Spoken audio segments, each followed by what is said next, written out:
Hello friends, my name is Lal Babu Kumar और आप देख रहे हैं अपना favourite YouTube channel Lalu education point. So friends, today I will tell all of you very important to English spoken structure. So you all get ready to learn advanced English spoken structure. So friends, without our wasting any time, now let's get start the video. Friends, आज हम लोग दो advance English spoken structure के बारे में बात करने वाले हैं, जिसे आप पूरे ध्यान से देखिए और इस वीडियो को देखने के बाद इस पर आधारित जो भी सेंटेंस होगा आप बहुत ही आसानी से बोल सकते हैं। यह कोई रटने वाले स्पोकन स्ट्रक्चर नहीं है। एक स्ट्रक्चर याद करने के बाद उस पर आधारित तमाम सेंटेंस को हजारों सेंटेंस, लाखों सेंटेंस आप जितना चाहेंगे उतना बना सकते हैं। सो फ्रेंड्स, इस वीडियो को पूरे ध्यान से देखिए। यह स्ट्रक्चर जो है दो बहुत ही महत्वपूर्ण है।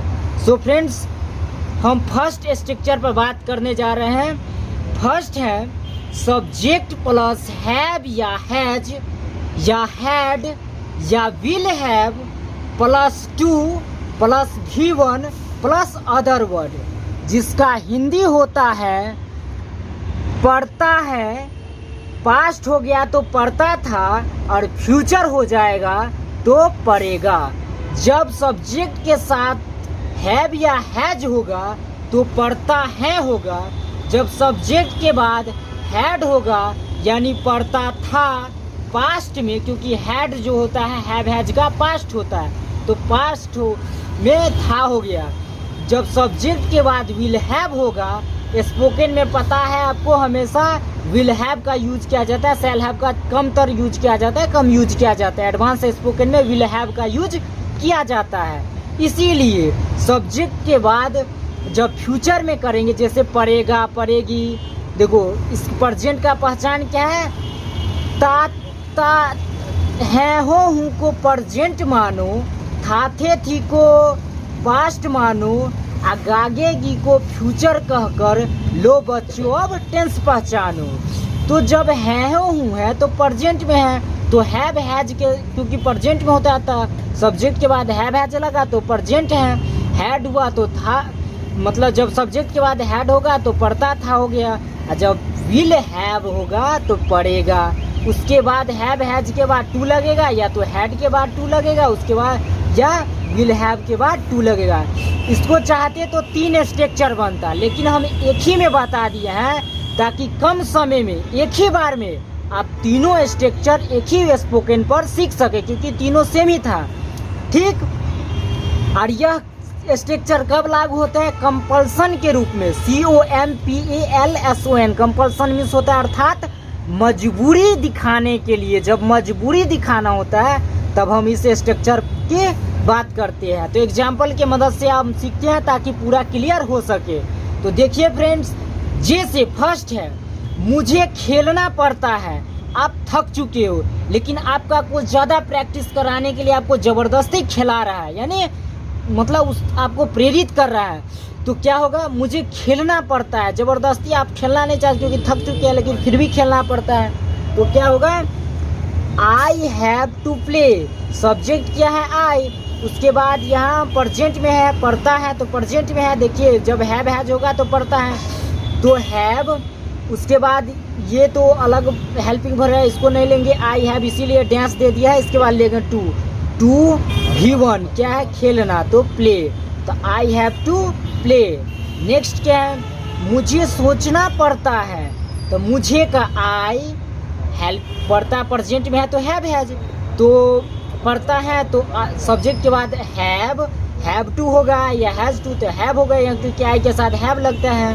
तो आई हैव टू अब V1, तो आई हैव टू थिंक, सोचना का थिंक। जैसे नेक्स्ट देखिए, मुझे खेलना पड़ता था, तो पढ़ता था किसमें है, पास्ट में। देखिए जब हैव हैज तब यूज नहीं होगा, क्या होगा, हैड का यूज होगा, हैड का। Subject plus had plus two plus V1 plus other word. तब सब्जेक्ट क्या है, मुझे, तो मुझे का आई, उसके बाद हैड, तो हैड, उसके बाद टू V1 क्या है, खेलना, मुझे खेलना पड़ता था, तो खेलना, तो play, I had to play, मुझे वहाँ जाना पड़ता था। आप जाना नहीं चाहते हैं, कोई काम है तो आपको मम्मी पापा ज़बरदस्ती भेज रहा है, तो क्या आप बोल रहे हैं, मुझे जाना पड़ता था, वहाँ जाना पड़ता था। तो आई सब्जेक्ट क्या है, मुझे, तो मुझे का होगा आई, पढ़ता था पढ़ती थी रहेगा, था थे थी पास्ट में रहेगा, तो हैड का यूज होगा, हैव का नहीं होगा, इसका नहीं होगा, इसका यूज होगा। तो आई हैड, उसके बाद टू लगेगा, क्योंकि जब हैव हैज होता है तो टू, तो to, I had to go means जाना, और देयर वहाँ जाना पड़ता है ना, तो I had to go there, मुझे खेलना पड़ेगा। तो पड़ेगा तो किस में है, फ्यूचर में, गागेगी को फ्यूचर, तो फ्यूचर में किसका होगा, इसका नहीं होगा, इसका नहीं होगा, अब किसका, इसका यूज होगा। तो आई सब्जेक्ट का I will have to play, subject का आई विल हैव का यूज होगा, इस बार किसका यूज होगा, विल हैव, क्योंकि फ्यूचर में है, फ्यूचर के साथ विल हैव, तो I will have to play. आप सोचेंगे सेल हैव क्यों नहीं, तो एडवांस स्पोकन स्ट्रक्चर में स्पोकन हम सीख रहे हैं, तो उसमें विल हैव ही हमेशा यूज किया जाता है, तो इसमें डरने वाली कोई बात नहीं है। नेक्स्ट देखिए, नेक्स्ट तुम्हें पढ़ना पड़ेगा, आप नहीं पढ़ना चाहते लेकिन आपका कोई भाई है बड़ा, वो बोला तुम्हें पढ़ना ही पड़ेगा, यानी पढ़ना पड़ेगा, तो मुझे पढ़ना, तुम्हें पढ़ना पड़ेगा, तुम्हें का यू, सॉरी यहाँ यू होगा, यू कर दीजिए, यू यहाँ यू कीजिए, तो यू सब्जेक्ट है, यू पढ़े, यू विल हैव, इस बार फ्यूचर है तो किसका, विल हैव, उसके बाद टू, तो you will have to read, Ram को खाना पड़ेगा, तो Ram will have to eat, Ram का राम हो गया, उसके बाद विल हैव क्योंकि फ्यूचर में है, और उसके बाद टू, और उसके बाद V1, तो Ram will have to eat, it means खाना, तो Ram will have to eat. अब एक बार तेजी से देखते हैं और अभ्यास करते हैं। मुझे खेलना पड़ता है, तो मुझे आई हैव टू प्ले, मुझे सोचना पड़ता, आई हैव टू थिंक, मुझे खेलना पड़ता था पास्ट में, तो हैड टू, तो आई हैड टू प्ले, मुझे वहाँ जाना पड़ता था, ये भी पास्ट में, तो I had to go there, मुझे खेलना पड़ेगा, I will have to play, तुम्हें पढ़ना पड़ेगा फ्यूचर में, तो यू होगा यहाँ, you will have to read, Ram को खाना पड़ेगा, Ram will have to eat. Next देखते हैं, नेक्स्ट है, नेक्स्ट देखिए, नेक्स्ट क्या है, नेक्स्ट है दूसरा, second, I wish I had, काश मेरे पास होता, काश मेरे पास होता, माने कोई चीज़ आप कल्पना कर रहे हैं, ये क्या है, कल्पना है, सरमाइजिंग है, सरमाइज कर रहा है, कल्पना कर रहा है, तो काश मेरे पास होता, I wish I had, I wish I had, काश मेरे पास कुछ होता है नहीं, लेकिन वो कल्पना कर रहा है, तो इस अर्थ में आई विश आई हैड का यूज होगा, ठीक है।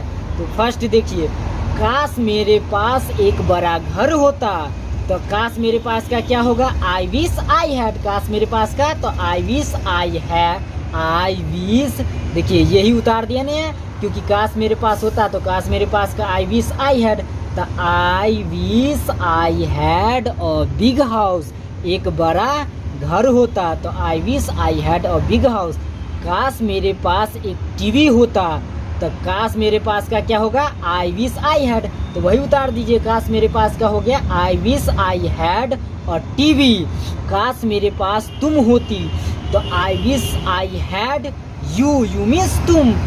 इसी तरह से हम बना सकते, काश मेरे पास एक बाइक होता, तो I wish I had a bike, काश मेरे पास एक घड़ी होता, तो I wish I had a watch, काश मेरे पास एक मोबाइल होता, I wish I had a mobile. इस तरह से फ्रेंड्स आप बहुत सारे जितना सोच सकते हैं उतना सेंटेंस बना सकते हैं। सो फ्रेंड्स, कहा गया है राह में कांटे एक दो नहीं होते, वह कांटों से भरा होता है।